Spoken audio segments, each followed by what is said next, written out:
Jeremy Fremantle, what's the name of your business?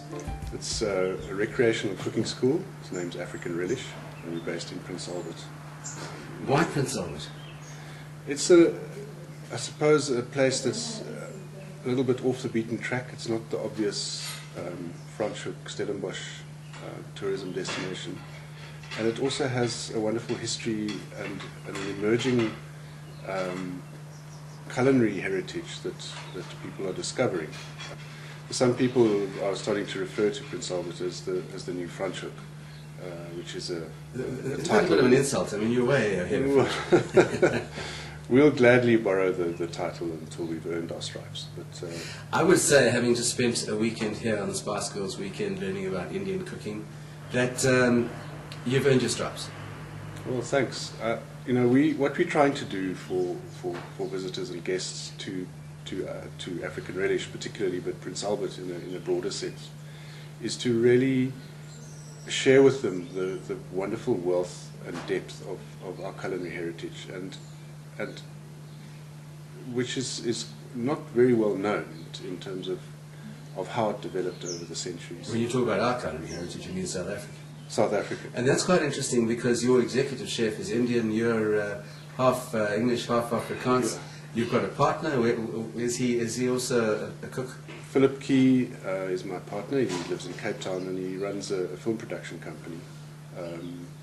And we both just have an enduring love for cooking, and we decided one day we would do this. But our culinary heritage comes from such a sort of mixed and varied background in terms of, going back to the indigenous people of this country, the Khoikhoi people, and certainly of the Prince Albert area, of the Ataqua people that lived here. And obviously other influences came into play with settlers, Dutch settlers and English colonial settlers, and then the Malay slaves and Indian migrant labour that was brought to Durban to work in the sugarcane fields.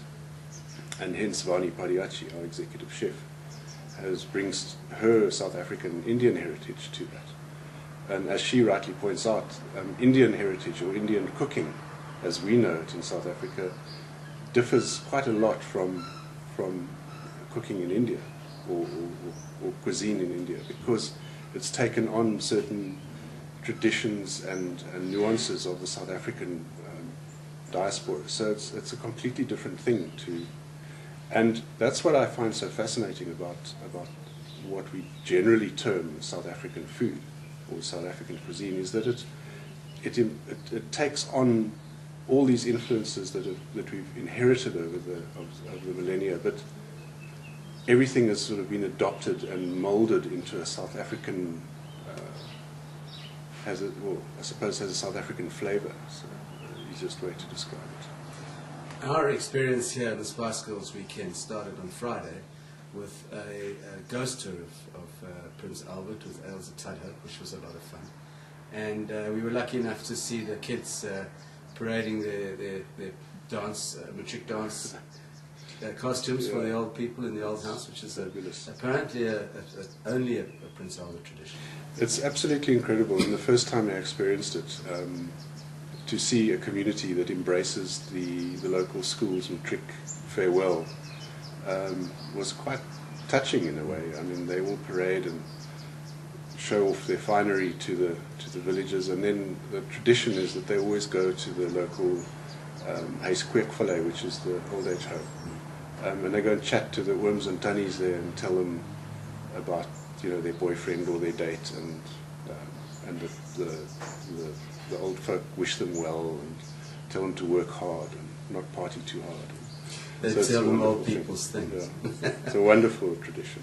Then we came back here and we had an incredible meal, which was served by Vani and your crew. How many people do you have at the school? Altogether, we employ eight people. Some of the people who were lucky enough to arrive earlier actually had a samosa cooking demonstration. Yes. In the afternoon. We had their incredible potato samosas. Yeah. Then yesterday morning we started early, and some people went walking, some people went cycling, the clever amongst us slept in, and then we started at 9 and cooking and eating our own creations right through into the evening.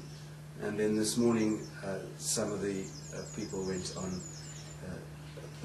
Is it a culinary tour of the No, it's botany of the area? a botanical walk with Dr. Sue Milton, who's a well-known botanist who specializes in the Karoo biome and the succulents of the Karoo.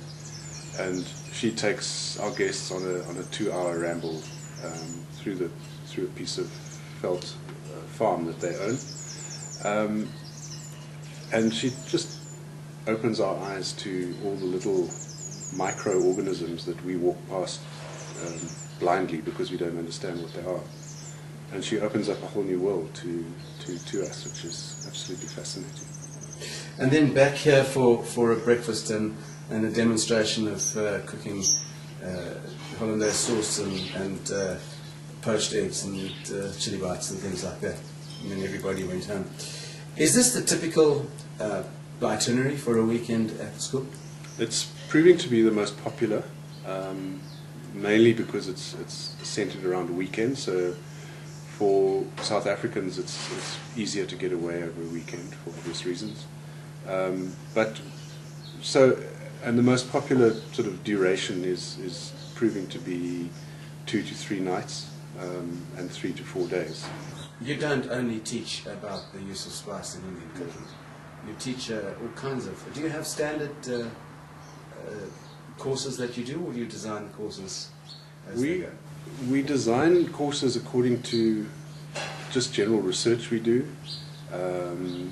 I might be reading a book by Louis Leipold, and then I'll discover that not only was he a poet and a writer, but a doctor and a French-trained chef, and has published the most incredible book called Food and Wine, which just documents his research over years of old Cape cookery. So there's an example of them suddenly saying, well, let's do a cooking course around Leipold's writings and his compilation of recipes that he's got from the South African Museum and old tunnies that he met during his life. And so there's a historical, cultural aspect to our cooking as well. And it's not only masterclass driven type courses that we would do in terms of teaching people how to make sauces or pastry or bread, because culture and history is so intertwined with food, and that's how we want to really present this whole project is to show people how rich that connection is between food and history and culture. We were talking last night, and you said that you're not necessarily tied to the school here, that you could travel and present your courses elsewhere. We would like to, in time, become more mobile or portable, if you like. Vani we can transport Vani to anywhere in the country and take this concept to Cape Town. We would like to do something similar in Cape Town in the future. And we would also be able to take it to game lodges or other destinations in the country and actually create a package around a particular property that people are staying at. Jerry, it's been a wonderful weekend. It's Albert and I have to time for about 6 weeks. Thank you very much. Thanks, Mark.